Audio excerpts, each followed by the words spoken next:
Hi, and welcome to episode number 169 of the Savvy Social Podcast. You can also find all of our links in the podcast show notes. That's onlinedrea.com/169, and you'll get all of the goodness there. But I'm super excited because today I'm talking to Rebecca Simon, who has just exploded on TikTok. So we're going to talk about how she did all of that. But for those of you who don't know Rebecca or Becca, Becca is a virtual service provider coach. She's the founder of the Success Society, which is a corporation that has helped hundreds of women build, launch, and scale their online service-based business. She leads and teaches virtual assistants, also called VAs, or online business managers, also called OBMs. She does this through one-on-one and group coaching programs.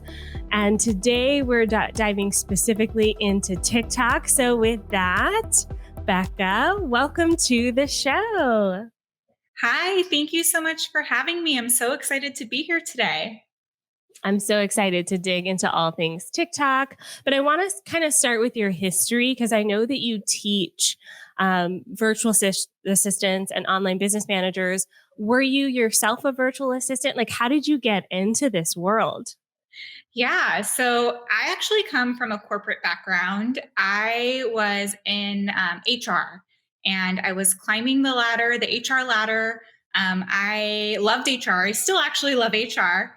But it's funny because I always wanted to be a business, to be an entrepreneur. But being in HR, I always had this preconceived notion that as someone that's in HR, you're always going to be there for the business, or you're going to be working to protect a business. You can't really start your own business. That's not really how it works in that industry. But I always had this dream of wanting to be a business owner and being my own boss, and having that control and that freedom to do whatever I wanted to do.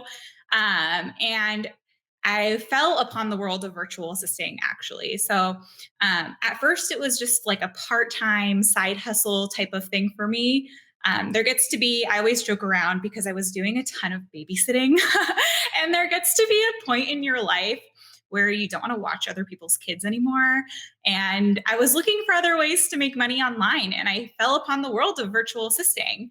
And as I started working with clients, I fell in love with what being an entrepreneur is, and being a business owner, and what that opportunity could look like for me. So I started working as a VA while I was in my corporate job. And then I learned about an OBM role and learned, like, I had all the experience from my corporate job and from previous jobs that I had that I could take and use as leverage in my online business to accelerate my VA and OBM role. So as I got more and more involved in my online business, and I fell more and more in love with it, and my passion quickly turned into focusing on my online business and not so much my corporate 9 to 5. And then I was like, this light bulb moment where I was like, okay, I am not meant to be in that 9 to 5 world. I can be an OBM, a VA. I can still take everything that I've learned in my career and have that dream job of being a business owner with the skills that I already have from my 9 to 5. Yes. And I love that you were able to translate that into building your own business. Because I do think oftentimes some of us sometimes approach this work as if we've got to learn something new, but you found a way to lean into those skills you already have, which is amazing. So let's talk about social media. I'm assuming when you first started, were you doing some of the same things you're doing now on TikTok, or what was your social media plan like back in the day? So I think when I started my TikTok, there was no business intention behind it. There was no like, oh, I'm going to monetize it, or I'm going to make it a part of my business plan strategy. TikTok was more of like an outlet for me at the time. With COVID going on, I wasn't even doing any sort of coaching. I wasn't. It was just more of a way, like a fun platform for me to express myself, because I personally, still to this day, I'm not the biggest fan of Instagram, and I never was. And, know it's so important for businesses to be on social media and to have that content strategy. But um, Instagram had never been my favorite tool to use. But I was attracted to TikTok. And at first, it was just a way for me to connect with other VAs, connect with other OBMs, because it's lonely being being a business owner. And, it's definitely hard if you're, I was newer to the online space, didn't really have much of a community, didn't really have many friends that were doing the same thing as me. So the intention wasn't at first to grow it and to monetize it. The intention was just to use it as a way to connect with other business owners, to connect with other OBMs and VAs, and use it as a release. Right when I first started using it, COVID was it was like just the tipping point of the lockdowns. And we all needed a little bit, a way to kind of escape. And TikTok was definitely that for me. And then it just ended up growing from there. Yes, honestly, same. I was like so against it at first because I didn't want to learn another tool. I thought it would just be a fad. And then the pandemic hit, lockdown started happening. And I distinctly remember logging into TikTok for the first time and going, oh, this is like something started playing right away. I was like, oh, I'm too old for this. Shut it Yeah. down. But then once it started picking up steam, I was like, well, I need to learn this for my job. And then suddenly I'm like spending 3 hours scrolling on a weekend, like laughing my ass off because the algorithm learned me. It learned me, Yeah. which I love. And I have a few episodes for those of you listening. Go back, I think 3 or 4 episodes, I talk about my fascination with the TikTok algorithm, which is just amazing. But I want to talk more about like the business side of things. So you said Yeah. you started using this for fun. Talk to me about maybe that moment in time where you realized, oh, there's an opportunity here to like, but beyond just connecting, but like educating and turning some of these connections into potential clients and customers. Yeah. So I look back and remember when I fell upon the world of virtual assisting, I became obsessed. I was Googling, I was trying to figure it out. It's like this can of worms was opened up for me. And when I started posting about my journey and how I was making money online, I think it opened up a lot of eyes. It opened up a lot of eyes to what could be possible, especially during the pandemic. There was a lot of people that were unhappy at their 9 to 5s. And I think a ton of people would relate to me, or they would be inspired and they would say, oh my gosh, like, how is she able to take the skills that she already has and make money online and create it into a business? So once I started posting content about my job and what I was doing every single day, and kind of that relatable content that was showed both the good sides and the bad sides of being a business owner and working online, I got a lot of traction, and a lot of people were like, wait a minute, like, what, had that same light bulb moment as me and was like, what do you mean you can make money online? Like, you can be a virtual assistant? What even is a virtual assistant? And from there, I think it's kind of the same thing that I went through. I was like, what is this world? And opened up a can of worms from there. Um, so from there, I was able to grow a community of people that wanted to take the skills that they already had and use them, and either make it a full-time career, or even just extra money and make it a side hustle type of thing. And being able to grow my content and inspire others has in turn let me grow a community, and also be that person that usually I mean, at least for me, I can think of that one person who inspired me to to go for my dreams, and to go for being a business owner, and just to do it and to follow your dreams and be that person of inspiration.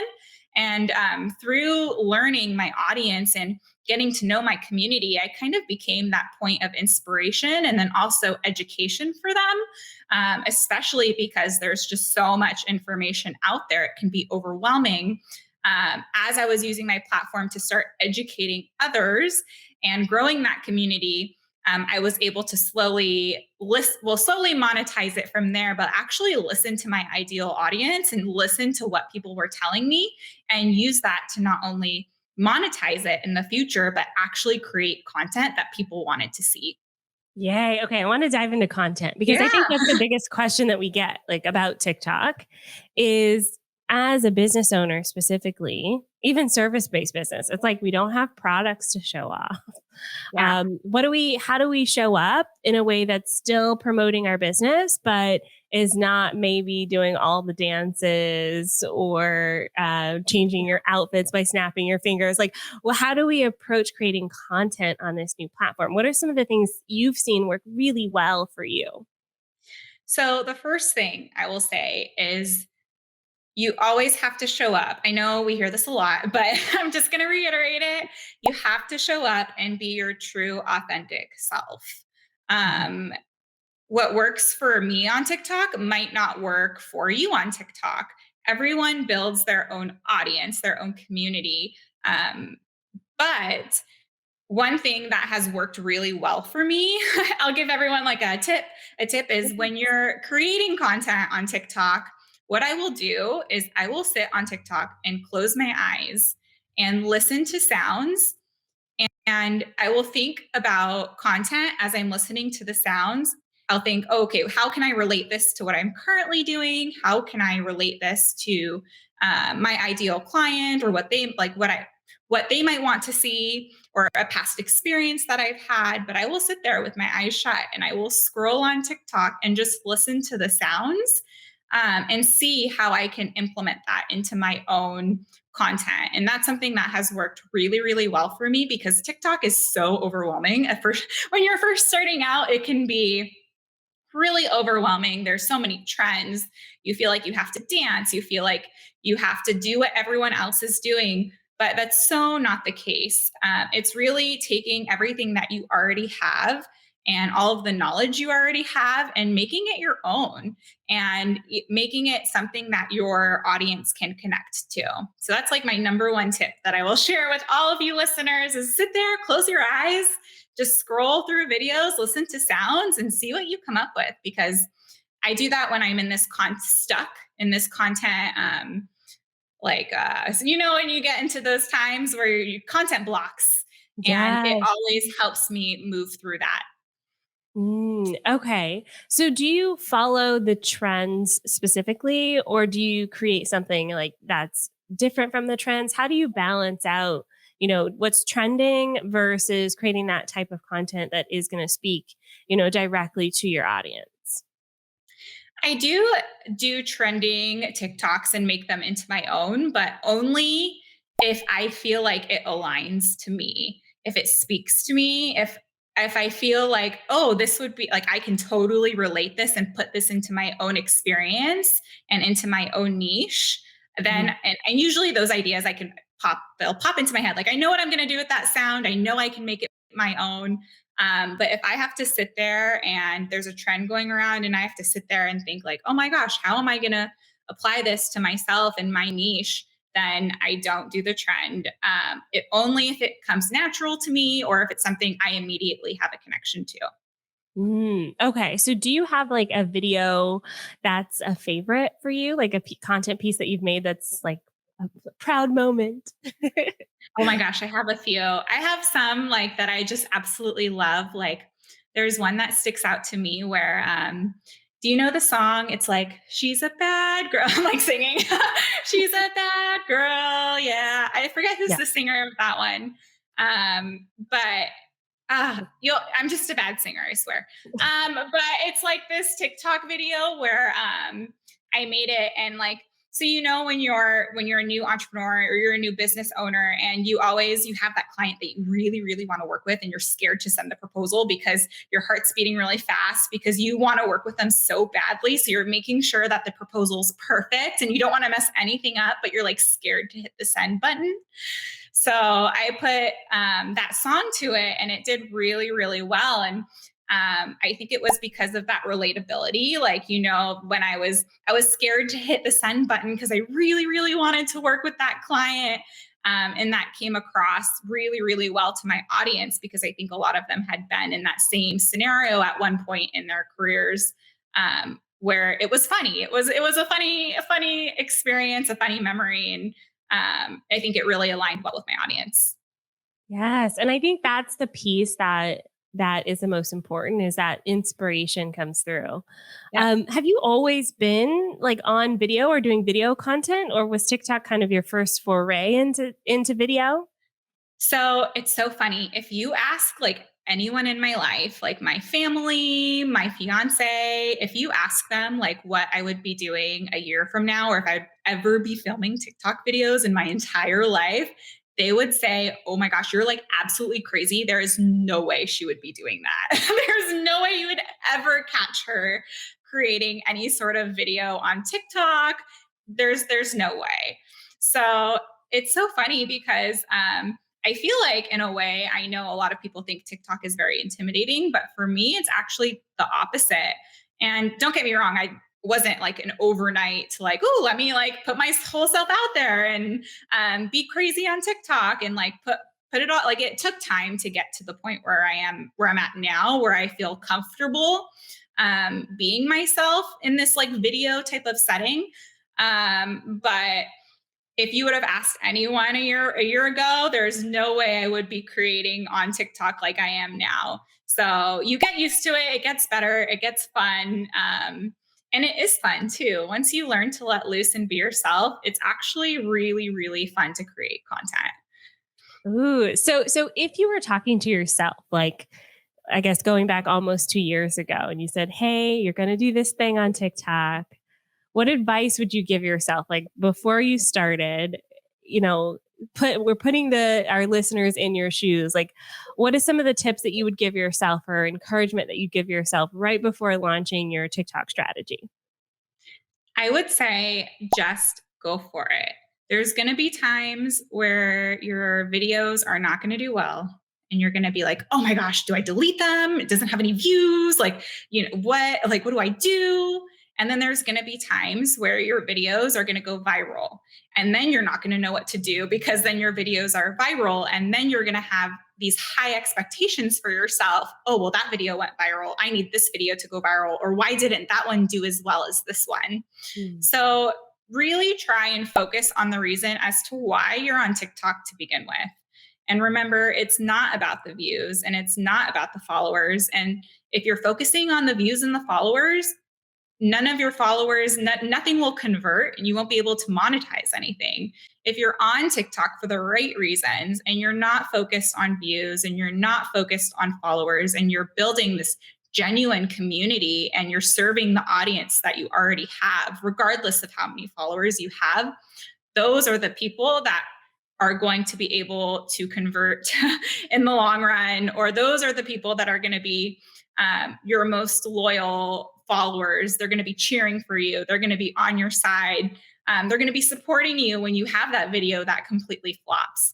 So it's really just not remembering why you're on TikTok and like what is the purpose of you making these videos. And if it's for views and if it's to go viral, then you won't, it'll be a lot harder to have success on the Oh yeah. platform for sure. You can't just whip up the viral video and say, this one's the viral one. You kind of have to stay Yeah. consistent. But I do want to talk a bit about monetization, because this Yeah. is something that this is basically the biggest question that a lot of my clients have right now, which is, how does TikTok fit into our marketing plan, in the sense that how does it actually drive sales and conversions in our business? I see it happening a lot with product-based businesses right now. So people who have physical products, there are certain products that are they just seem to blow up on TikTok. And I see it happen a lot with sponsorship. So I see big companies sponsoring big influencers. So when we think about that virtual assistant, the OBM, we've got a lot of social media managers listening to the show. How do you think monetization fits into the picture with some of these service-based business owners? Yeah, I think TikTok is very, very different than Instagram and other platforms that we've used in the past. There's also a specific type of audience on TikTok.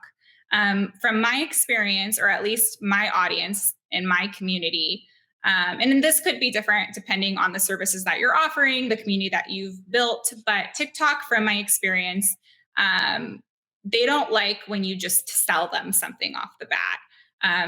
They are they want to like, know, and trust you, but it's easier for them to start with like a low ticket offer or a freebie or something that's smaller barrier to entry so they can get to know you and they can make that first step in working with you without making a course commitment, because even a course which might not be very high ticket, there are lower ticket courses out there, they don't want that commitment. They want something that's quick, they want it now. They want something that's very, very low ticket or free. And that's the way that I've been able to grab them and put them into my community and create leads from them. And then from there, I am able to pre-qualify and really determine which ones are legitimate leads, which ones are cold leads, and which ones I could warm up to potentially get to convert either on Instagram or maybe by holding a master class, different opportunities like that. Okay, so it sounds like you give them a low cost or free option. And then from there, you talk more about your larger packages within your funnel. Is that true? Is that That's yeah. So yes, okay? that's true. Usually it starts with like a lower ticket. My low ticket offer is $27. And then if I can get them to follow me over on Instagram, or if I can get them to attend one of my master classes from there, or if they opt into my freebie and they follow me on Instagram, I can get that opt in. And then from there, it's a lot easier to engage and warm them up because I'm able to chat with them in the DMs. Able to invite them to those master classes. I'm able to communicate and actually talk one on one to them. Where TikTok, it's very hard to do that. And then I'm able to personally invite them, or I'm able to say, like, hey, I have this master class coming up. I'd love for you to attend. And then it's a lot easier to warm them up and convert them from there. Yeah. Okay. Interesting. So, based on kind of what we talked about today, what are some of the things you see coming down the pipeline for TikTok? Like looking into the future, what sort of trends will you see? And how do you think business owners can be more adaptable to some of the trends that are coming down the pipeline? Yeah, I think that business owners and businesses in general are going to start really focusing on TikTok. I think right now it's still seen as this platform where it's kind of, um, Gen Z ish, with like people, testing the waters with their businesses, and people have seen success and they're still trying to figure it out. But I think that businesses will start taking TikTok very seriously. I think there is going to be a very large market for TikTok creators and TikTok managers. Um, like more so focusing right now on social media managers, they more so focus on Instagram. I think there's going to be a large need. Instead of Instagram, the need is going to shift for social media managers to have that specialty in managing TikTok or creating that TikTok content. I think that brands are going to, it's going to be a really, a really big shift and change. And it's going to go from a lot of the time and energy spent from Instagram and all of that kind of refocusing and pivoting and putting it towards TikTok. Okay. So, based on your business, how much time do you spend on TikTok? Well, not counting out all the hours I spend scrolling personally. Yeah. Yeah. Although I am curious. It's a lot. But actually, one of the cool things I will say is that it is actually good for you to engage in other people's videos. Because another secret I will share with you is that if someone follows you and you comment on a video, your comment will show up first on a video. So your followers will get to know you and they'll see that, like, they get to know you even further and they see your personality. So like I commented on one, like it was just about like an outfit, right? I was like, oh my gosh, I wish I could wear this out. It wasn't anything good, bad. It was like a funny video. And I was like, oh my gosh, this video is hilarious. And then I got like 6 or 7 likes because my audience was seeing that I commented on that video. So it's a cool way for them to get to know you even further and to engage with you even more. So that's another. If it's not a total waste, if you're just scrolling on TikTok for hours, it's still doing something. I swear. um, but I would say I try and batch create all my content.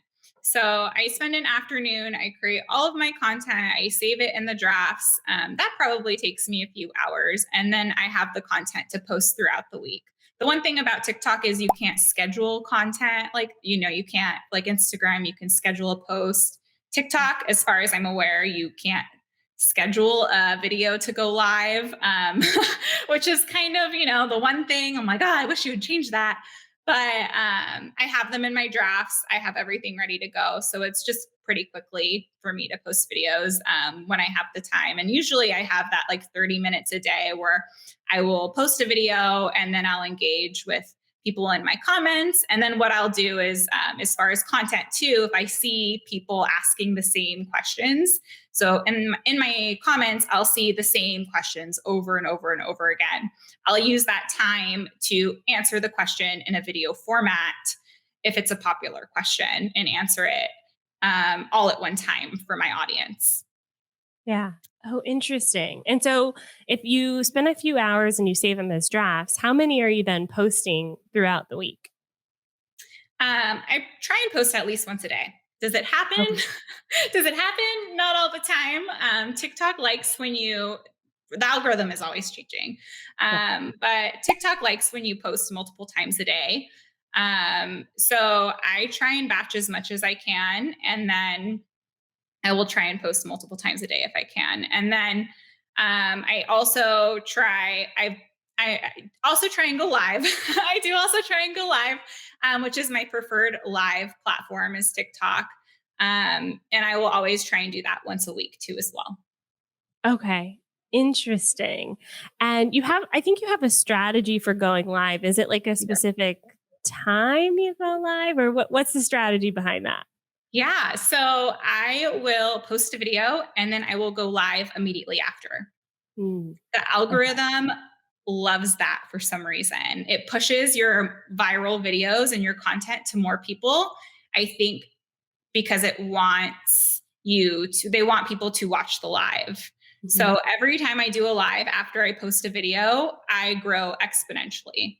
So I Mhm. always try and post a video, go live immediately after for 20, 30 minutes, which isn't as intimidating as it seems. I swear, I promise you guys, it's not too bad. And it gets easier. But posting a video and then going live immediately after is a really, really good strategy for growth and getting new people into your audience. Oh, okay. And I think you have to have, is it 10,000 followers to go live? I think it's 1,000. So it shouldn't Oh, be, yeah, it shouldn't be that high. I could be okay. wrong. I think 1,000. Okay. So 1,000 followers, more manageable, more Yeah, manageable. more manageable. Any advice on like getting more followers for those, especially for those people who are just starting out on TikTok?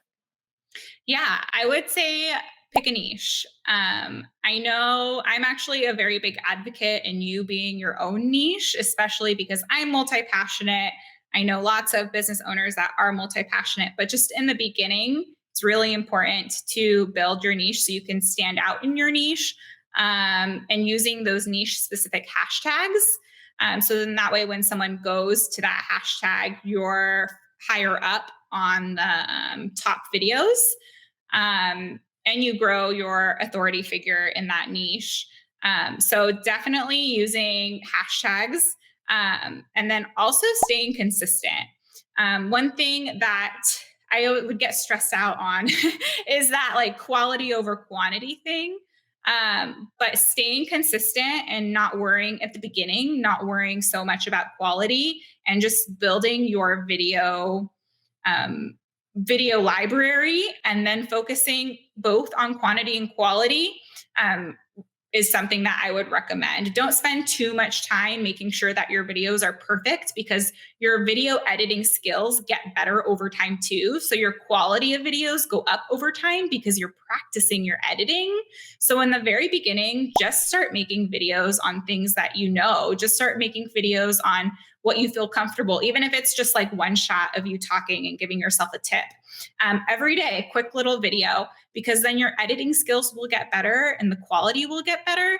And over time, your audience will grow, and your videos will obviously get better too. So that would be Yes, my I tips. love that tip because I do think that as adults, we expect to just open the app and go, I feel like I should know this. I feel like I should be amazing already.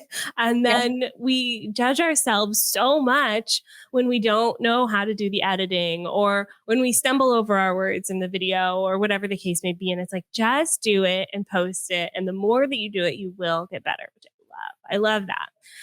Okay, so we've got a question that came in. So for those of you who are listening, we stream this live in our Facebook group in the Savvy Social School. So if you are not in the school, come on, join us. We have a lot of fun. We talk about all things social media. Plus, you get access to all of our courses, trainings, done for you posts, and we're building out our TikTok course. So right now, so we've got a question here from the group. It says for the live stream strategy, do you go live to talk more about the posted TikTok? So what you just posted, or is your live stream on a completely different topic? So it is on usually a completely different topic. I made the mistake at the beginning of just getting on live and just sitting there. It was very awkward. I didn't have anything prepared. I was like, okay, now what? I'm here. I did it. I'm on the live. So that was definitely something I, needed to, it was a learning experience, but now I come with different topics prepared. And now I'm at the point to where right now I'm even creating a calendar to where I can post the calendar and tell my audience when I'm going to go live and what the topic is that I'm going to be talking about. So then that way my TikTok audience can say, okay, she's going to go live on Monday afternoon and she's going to talk about discovery calls. Like I need to be at that live because that's what I want to learn about. Or they can look at a calendar and say, oh, Friday afternoon, she's going to be talking about social media. Like I got to make sure I catch that live. So being consistent and then coming with a topic, at least to help flow the conversation. And then once the conversation starts to get going, you can there's a lot more question and answer type of thing. It's a lot easier to talk to your community and to your audience if you have that content prepared, but it doesn't necessarily have to be about the video that got pushed that made that viewer come to the live. But I would definitely say just have a few topics and bullet points prepared, especially in the beginning. So even if there's 0 people on that live, as people are popping in and out, they can listen and then they can engage from there. Okay, yeah, gotcha. Perfect. And then when you're talking about editing these videos, so we're editing in the app, or do you ever use a third-party tool? I always edit in the app. It's just from Okay. what I think also from what I started not knowing how to edit any videos at all. uh, so now that's where I'm most comfortable editing and filming is in the TikTok app. And that's actually how I create my reels now too, is I will make it and film it on TikTok and then I will remove the watermark and then post it to reels because I'm just familiar and it's what I feel comfortable using. So yeah, I've tried other tools out there and I've tried it all, but I've personally had the most success in TikTok. And I also think that TikTok likes that when you create the videos in the platform, they reward you a little bit for that too as well. Yeah, we've seen that with some of our clients, even with reels. If you just use something to edit it a little bit, the reach of that reel, like you get more views on it. But I'm with you. I like the internal TikTok editing tool. Like I almost never use the Instagram version. It's glitchy, number one, and TikTok just has way more options. They just have more available. So I love that. Any last thoughts for our audience as they're considering diving into TikTok themselves? I would say just, remember your why. Remember why you're on TikTok, what the reason is to be posting your content. What is why are you using, is it to drive traffic to your website? Is it to, is it for visibility purposes? Remember your why and don't get focused. Don't really, really don't try and not get focused on the number of views and your followers. It gets really easy to get into that comparison cycle and to get down on yourself. But really remember your why as to why you're on TikTok, and remember to serve the audience that you have. Show up true and authentic, and you will have the most success on TikTok that way out of any other way, I promise. Hey, I love that. Okay, so for those people who are listening and watching, where can they find you? Yeah, so I'm on TikTok. My handle is virtual assistant coach. I am on Instagram. My handle is work with Becca. And my DMs are always open. So if anyone has any questions about TikTok, please feel free. Send me a DM. I'm happy to answer any questions that you guys have. I'm also on Clubhouse on Tuesdays. I have a Clubhouse chat every Tuesday where I talk about different topics that are hot in the virtual service industry. And then my website is workwithbecca.com. Perfect. We will put all of those links in the show notes. You can find them at OnlineDrea.com/169. Definitely check it out, especially if you need some inspo for TikTok. Like, just go watch a pro, observe, and you will learn a lot. I promise you. Thank you so much for coming on the show, Becca. Yeah, thanks for having me. It was so much fun. Yay, I love it. Okay. Whew, that was amazing, y'all. I hope you took a lot of notes because TikTok is blowing up. It's time to get on board. So definitely do that. And if you do, DM Becca and just let her know that you heard her on this podcast. Next week, we have some amazing new episodes coming your way. We're at 170 episodes. Cannot believe it. And it's all because of you, dear listener. Thank you so much for your dedication to our show. Head on over to Apple Podcasts or Spotify. Make sure you're following us so that you get the latest updates. And you can also subscribe on YouTube. See the video version of this beautiful show and get more resources there. I will see you next week with another episode. Bye for now.